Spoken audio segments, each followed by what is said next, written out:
오늘은 일단 이거 안 달아볼 수 없겠죠. 전 국민을 다 들썩들썩하게 만들었던 거잖아요. 이 킬러 문항.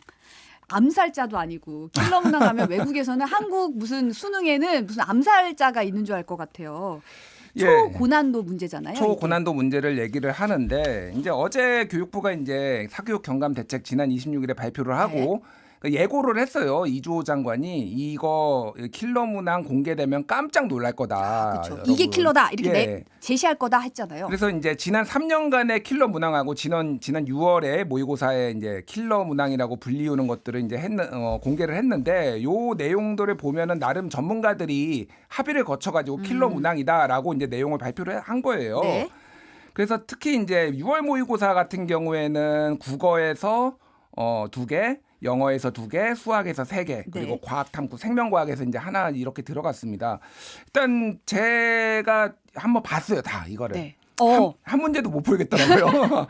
그런데 이게 저는 학력고사 세대거든요. 그렇죠. 제가 안 그래도 여쭤보려고 그랬어요. 수능 안 보시지 않았나요? 그러니까요. 학력고사 세대가 이거를 푸는 게 이상한 겁니다. 그러니까 이거를 조선일보가 전문을 다 공개를 하면서 막 기사를 공개를 하니까 그 댓글이 막 올라와요. 이런 거를 수험생들이 어떻게 푸냐. 그러니까 여기 40대, 50대, 60대가 풀라고 만든 문제가 아니라 수험생들이 풀라고 만든 문제니까 이거를 접근하는 방식이 교육 전문가들이 이걸 어떻게 보느냐, 그리고 수험생 당사자들이 이걸 어떻게 보느냐, 이게 관점이 돼야 되는데 지금 너도 막 배나라 감나라 이렇게 어려운 거 어떻게 푸냐, 일단 이런 식으로 접근을 하는 게 좀 잘못됐다. 이거를 먼저 좀 말씀을 좀 드리겠습니다. 네.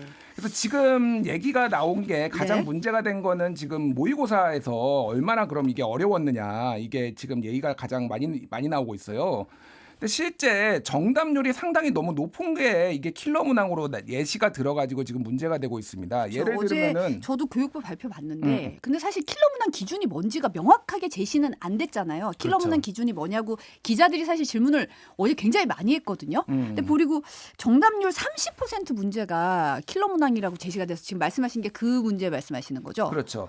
그러니까 일반적으로 킬러 문항이라고 하면은 이 정규 교과 과정 외에서 나오고, 그리고 난이도가 정답률이 10% 미만인 문제, 뭐 5% 미만 요 정도를 이제 킬러 문항이라고 하는데, 어제 교육부가 예시로 든 게 그럼 이게 다 킬러 문항이냐 이런 얘기들이 나오고 있습니다. 예를 들면은 국어 지난번 6월 모의고사에 국어 같은 경우에는 14번 문제가 뭐 독서와 관련해서 기능주의, 로렌즈의 확장 인지 이론 이런 거였고, 33번이 조지훈의 시 맹세, 오규원의 시 봄 이런 거였거든요. 네. 그런데 정답률이 14번 문제는 36.4%였습니다. 그러니까 이거는 EBS가 이제 모의고사를 치른 다음에 연계지문. 그러니까 EBS가 이거는 정답률이 이 정도 된다라고 이제 항상 발표를 해요. 네네. 그거에 이제 따른 겁니다. 공식적으로 확인된 건 아니에요. 네. 그리고 33번 문제는 36.8%예요, 정답률이. 그러면은 10명 중에 4명이 맞춘 거, 이거 한 등급으로 하면 4등급 되거든요. 네네. 4등급이 맞출 수 있는 게 그러면 이게 킬러 문항이냐, 이런 이제 논란들이 지금 빚어질 수밖에 없는 거죠. 네. 그래서 이거에 있어서는 교육부가 조금 끼워 맞추려고 한 거 아니냐. 대통령이 킬러 문항이 문제다라고 했고 6월 모의고사에 킬러 문항이 있다라고 얘기를 하니까 6월 모의고사에서 빨리 어려운 문제를 찾아라라고 해가지고 끼워 넣은 게 아니냐, 이런 얘기들이 나오는 이유예요. 그래서 저도 잘 모르니까 이제 몇몇 교사들하고 그리고 이제 그 온라인에 있는 수험생 커뮤니티에 들어가 봐서 좀 의견을 들어보고 물어봤는데 킬러 문항으로 이건 보기 어렵다. 라는 것이 대체적으로 중론이었습니다. 사실은 이제 작년 수능도 그렇고 국어 문제가 하도 말이 많이 나오니까 좀 초고난도 문제를 좀 줄였다는 평가가 많았거든요. 사실 오늘 성적표가 나오잖아요. 그렇죠. 사실 학생들의 오늘 성적표가 성적표가 나오죠. 오늘 나오는데 학생들 입장에서는 이제 어려운 문제 안 나오면 좋겠지라고 얘기를 하지만 사실 어려운 문제가 나오는 게 다 이유가 있는 거고. 그렇죠. 이렇게 되면 사실 사람들 다 걱정하는 게 이 수능에서 변별력이 제대로 확보가 될까? 약간 이런 의구심도 가지고 있고 된다고는 하지만 그걸 믿어도 될까? 저는 사실은 제가 수능 1세대거든요. 제가 그 비운의 수능 2번 본 세대예요.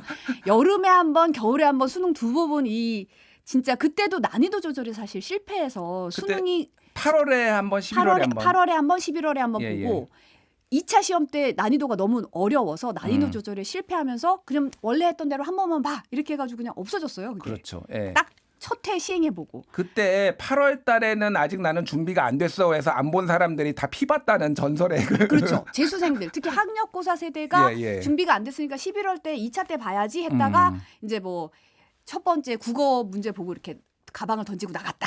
뭐 그런 얘기가 있었죠. 아, 그분은 삼수하셨겠네요. 안타깝게. 그분은 이제 뭐 어떻게 됐는지 모르겠습니다. 근데 예. 이제 그때도 나왔던 얘기가 이 난이도 조절이라는 게 쉽지가 않거든요. 왜냐하면 이 수험생 상대로 난도 조절한다는 게 그러다 보니까 지금 나오는 얘기가 대학이 문제를 어렵게 내지 않겠냐. 예. 그래서 지금 대치중에서는 뭐 논술 준비해야 된다. 거기 뭐 지금 대기 탔다 이런 얘기가 좀 나오고 있는데 예. 어제 보니까 킬러 논술도 안 된다라고 했더라고요. 그러니까요. 이제 킬러 내신도 안 된다. 킬러 논술도 안 된다. 어저께 교육부가 다 발표를 했는데 일단은 대학별 입시에서 논술과 구술에서 킬러 문항인지 아닌지를 교육부가 다 평가를 하겠다라는 거예요. 그래서 일단 킬러 논술을 출제한 대학에 대해서는 재발 방지 계획서를 제출해라. 이렇게 그러니까 한마디로 경고를 하는 거죠.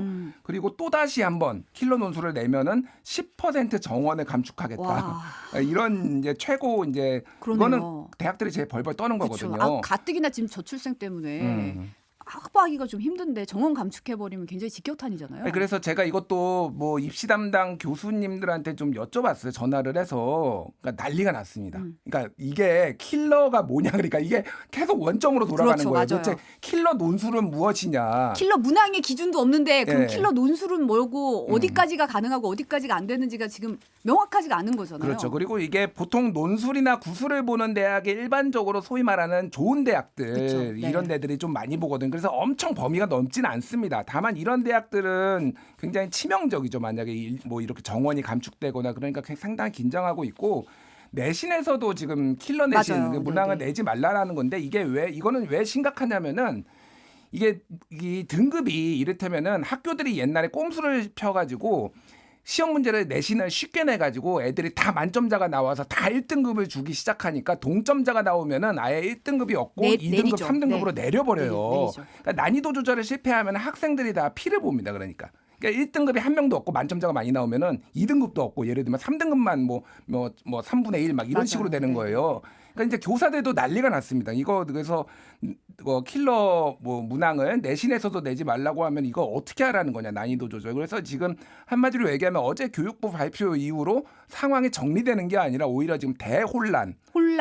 대혼란이 가중됐다라는 평가가 현장에서 있더라고요. 그렇죠. 예. 아까도 잠깐 얘기했지만 어려운 문제가 나오는 이유가 그 등급컷 때문에 예쁘게 등급컷을 나누기 위해서 만점자 너무 많으면 이제 다 아까도 대표님 말씀하신 다 내려가니까 그런 건데 예. 지금 상황에서는 그냥 내지 말라는 얘기만 있고 대안이 없는 상황인 것 같아요. 지금. 그렇죠. 그러니까 또 입시 전문가 얘기를 들어보면은 이게 그 수능 같은 경우에는 정시보다 수시가 더 문제라는 거예요. 왜냐하면 수시는 최저 학력제잖아요. 네네. 그러니까 1등급만 뭐 넣을 수 있다, 2등급만 넣을 수 있다 이런 식이잖아요. 근데 문제가 쉬워져 버리면은 한 문제만 틀려도 내 등급이 떨어지는 거예요. 네. 그러면 오히려 이게 운에 의해서 좌우된다. 그날 당의 컨디션에 의해서 좌우된다. 내 실력대로 나오지가 않는 거다. 뭐 이런 건데 지금 정시가 40%고 수시가 60% 되잖아요. 네. 그러니까 이런 문제들이 오히려 조금 더 혼선을 빚고 있다. 뭐 이런 얘기들이 나오고 있습니다. 네. 이장희님이 와우 동갑이다 하셨어요. 네, 동갑이네요. 친구야 반갑다. 네, 로제 떡볶이님이 94라고. 네, 저 94학번 맞습니다. 재수는 안 해서요. 네, 지금 유튜브 방송이냐고요? 네, 마치노 차야님이 유튜브에서만 방송하나요? 네, 맞아요. 유튜브 오리지널입니다. 네, 정답. 네. 네, 그래서 다음으로 좀 넘어가 볼게요. 그러면 예. 국민의힘 지도부가 참외 먹방을 보여줬더라고요. 네, 예. 일단 저희가 영상 준비했으니까 영상 잠깐 보고 얘기 나누실게요. 경북 성주의 한 참외 시장을 찾은 국민의힘 지도부. 이 맛을 한번 표현을 해보시라고. 나중에 음식이 제 말이 거짓말이 하면 드셔보시면 정말 맛있어요. 정말 최고예요. 네, 제가 보니까 먹방은 좀 유튜브 먹방을 좀 보셔야 될 것 같아요. 좀 예. 맛의 표현도 그렇고 맛을 한번 표현해달라는데 거짓말인지 한번 드셔보세요가 맛을 표현하는 거라 조금 먹방은 좀 배워야 될 것 같다는 생각이 좀 들었는데 지금 이게 회에 이어서 참외까지 먹방을 하는 거잖아요. 그렇죠. 최근에 이제 그 성주에 있는 사드 기지의 환경 영향 평가가 나왔는데 전자파 수치가 이제 기존치보다 훨씬 낮다 이런 게 이제 공식적으로 나오면서 이에 대해서 이제 그동안에 그러면은 여기 이 주변에 전자파로 피해를 보는 사람들이 많다. 예를 들면은 뭐 참외의 생작에 영향을 줄 것이다. 이런 주장들이 있었는데 이게 다 괴담이라는 거예요. 그러니까 이게 전체적으로 맥락을 보면은 지금 성주 사드도 괴담이었고 그러니까 지금 후쿠시마 오염수도 괴담이었고 그러니까 우리는 안전하다라는 거를 보여주기 위해서 참외도 먹고 회도 먹고 이렇게 지금 하겠다라는 겁니다. 그래서 이미 지난 15일부터 지금 국민의힘 여당 관계자들이 지금 뭐 먹기 시작했어요. 그러니까 네네. 수산시장 다니면서 만찬도 하고 뭐 이렇게 한다는 거고 한덕수 총리도 우리 바다 지키기 검증 TF와 함께 이렇게 지금 먹고 있습니다. 네. 근데 이제 이게 이를테면은 먹으면 해결되느냐 그러면은 그러니까. 이런 거죠. 그래서 성주 사드기지 같은 경우에는 사실은 그 주민들은 반발하고 있는 게 100명 주민 중에 10명이 지금 암에 걸렸다. 네. 확률적으로 이게 그러면 안전해서 정말로 이렇게 되는 것이냐. 그러면은 저 서울에 가져가라 그러면 사드 그렇게 안전하면은 뭐 이런 얘기도 나오고 있어서 사실은 이거에 대한 환경 영향 평가에 대한 논란도 있는 상황이고 그 당시에는 어쨌든 이게 그 미군 교범에 나온 내용을 가지고 그 문제 제기가 된 거였거든요. 그렇죠. 3.5km 안에는 민간인이 들어가면 위험하다라는 걸 근거로 해가지고 그 성주 주민들은 1.5km 안에 살고 있기 때문에 네. 그래서 얘기가 된 건데 이거를 이제 다 괴담 치부하는 것들 그러니까 그것이 이제 후쿠시마 오염수도 괴담 이런 논리로 좀 이어지고 있는 거죠. 네. 지금 김밥님이 김밥님인가요? 밥김님인가요? 일본 하던 거 따라하네 하셨는데 사실은 요거 보고 나서 원전 사고 이후에 일본에서 먹어서 응원하자 캠페인이 있었잖아요. 예, 이게 예. 좀 떠오르기도 하더라고요, 사실. 요거 좀 설명을 드리면은 그 후쿠시마가 원전이 2011년 3월에 이제 사고가 났잖아요. 네. 그리고 4월에 바로 이제 먹어서 응원하자 진짜 말 그대로 요거를 시작을 해요. 그래서 일본 농림수산부하고 그 이제 뭐 소비자청 이런 데서 했는데 여기에 연예인들 뭐 아나운서들 뭐 이런 사람들이 막 해가지고 막 역시 먹습니다. 근데 문제는 제가 지금 이 정부 여당의 이 먹방이 먹어서 뭐 소비 진작하자 이게 좀 위험한 이유가 이거를 먹은 분들이 상당수가 암에 걸려요. 물론 인과관계는 밝혀지지 않았습니다. 예를 들면은 뭐 유명한 분들이 오츠카 노리카즈 뭐 이분은 아나운서인데 이분은 네. 백혈병 진단을 받았어요. 네. 얼마 뒤에. 네. 그리고 뭐 호쿠토 아키라 뭐 이번 레슬러 뭐 유방암 걸리고 카와시마 나오미 뭐 담낭암 걸리고 막 그랬는데 제가 말씀드린 거는 이거를 먹어가지고 암에 걸렸다라고 인과관계는 확인할 수가 없습니다. 네.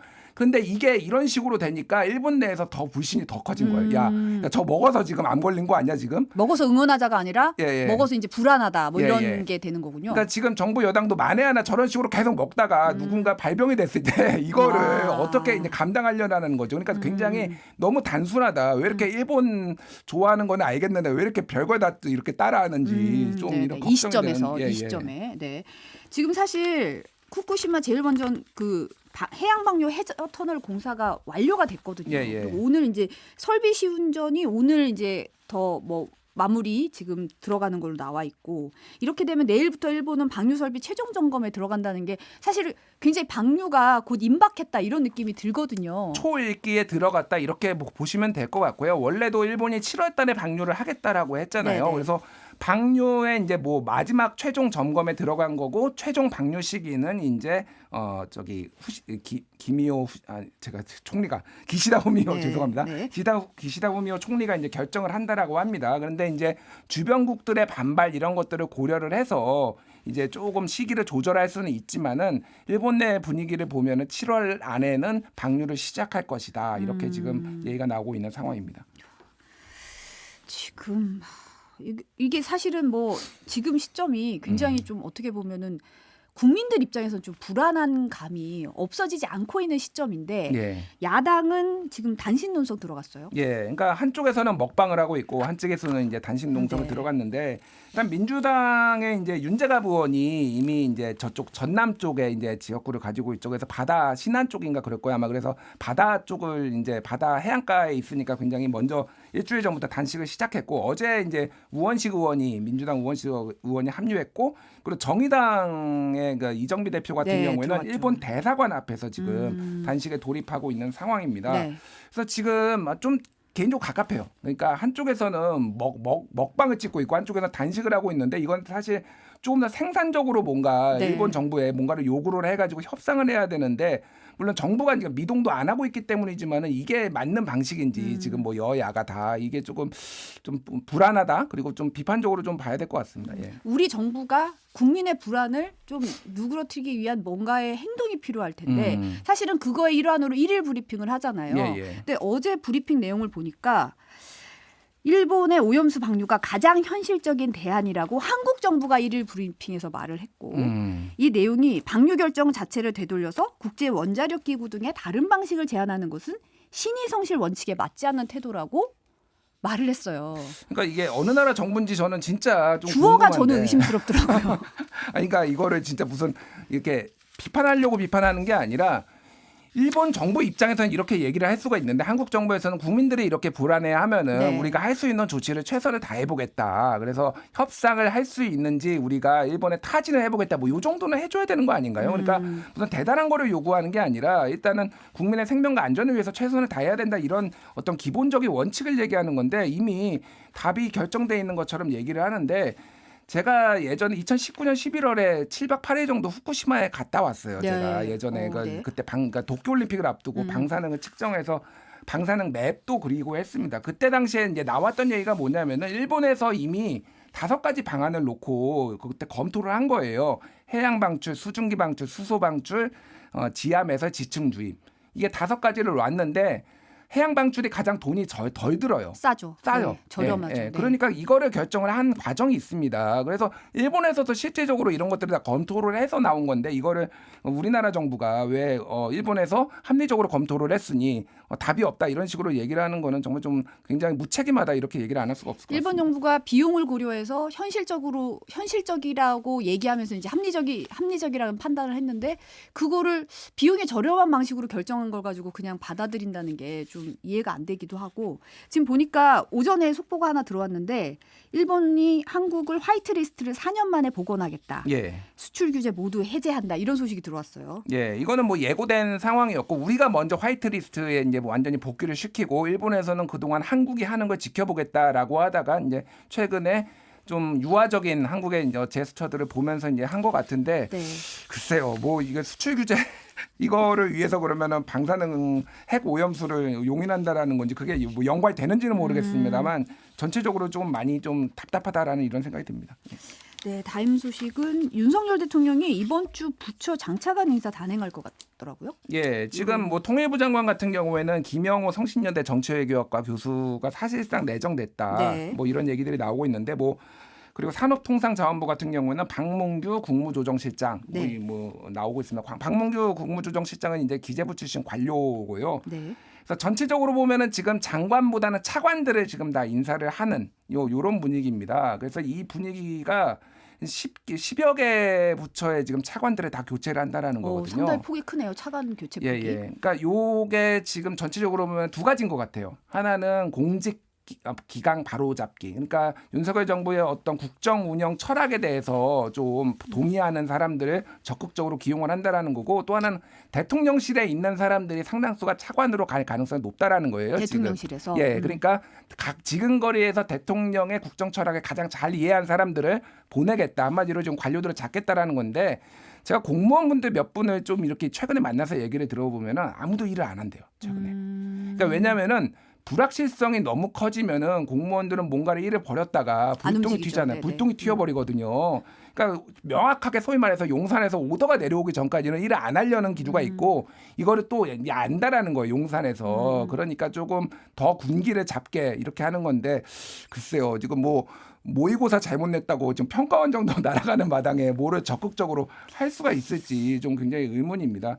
그리고 지금은- 어떻게 보면은 장관으로 내려보내기보다 차관으로 인사를 한다는 것 자체도 이제 장관은 인사청문회 대상이니까 그렇죠. 약간 그런 부담감들이 좀 있잖아요. 요새는 인사청문회 올라가면 다 털리니까 차관 인사를 좀 더 개편에 많이 내보내는 것도 좀 의미가 있을 것 같아요. 그렇죠. 예전에도 이제 박근혜 대통령이 그런 식으로 장관 교체보다는 야당의 공세가 거셀 때 차관을 많이 교체를 해서 이런 식으로 차관 정치를 한 적이 있는데 말씀하셨다시피 지금 만약에 청문회를 열 경우에는 주도권이 야당한테 넘어간다 이런 게 있고 또 하나는 적절한 인물이 없다라는 얘기도 있어요. 사실은. 그러니까 청문회를 통과할 만큼 깨끗한 인물이 별로 많지가 않다. 아니면은 하겠다는 사람은 있는데 성에 안 찬다. 뭐 이런 현실적인 고려가 있어서 아마 전체적으로 보면은 총선 출마하는 사람들 몇몇을 빼놓고는 현 기조대로 조금 장관은 그대로 가지 않을까 그렇게 보여집니다.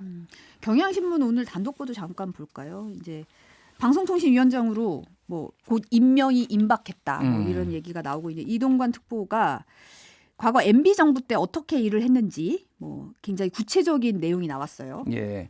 그러니까 이제 국정원이 예전에 이제 사찰 문건 같은 걸 언론계 사찰 문건 같은 걸 만들었는 거기에 참조에 이제 홍보수석실 뭐 이렇게 적혀 있었잖아요. 네. 근데 이게 그러니까 이동관 당시 홍보수석이 사실상 이거를 국정원을 통해서 이런 거를 오더를 내려서 이제 한 것 아니냐 이런 얘기들이 이미 진작에 나왔고 뉴스타파가 작년인가요? 그 정보공개 청구를 통해서 이제 받아놓은 문건들을 봐도 이제 어느 정도 내용이 확인이 됐는데 경향신문이 추가적으로 이제 확인을 한 겁니다. 네네. 그래서 여기 국정원이 이제 이 문건을 작성을 했는데 청와대 지시에 따라 이제 KBS의 직원들을 분류를 했다라는 거예요. 간부들을 좌편향, 1번 좌편향, 2번 무능무소신, 3번 비리 연루. 그래서 문건에서 좌편향 간부는 반드시 퇴출. 좌파 세력의 재기 음모 분쇄 뭐 이런 것들까지 적어놔서 한마디로 얘기하면은 이런 거를 그 방송 장악을 시도했고 실제 실행을 했던 이동관이 적절하냐 이제 이런 얘기들이 나오고 있는데 제가 오늘 뭐 한 여권 관계자의 얘기 들어보니까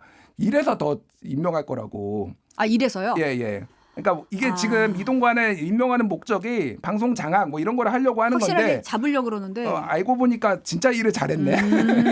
이러면서 지금 와 그 진짜 임명해야 되겠다 이런 어떤 결기가 뭐 이런 분위기가 있다라고 합니다. 그래서 여기 MBC를 비롯해서 참 많이 고생이 많으시겠다 앞으로. 네, 열심히 응원하겠습니다. 오늘은 여기까지 듣겠습니다. 오늘 감사합니다. 네, 감사합니다.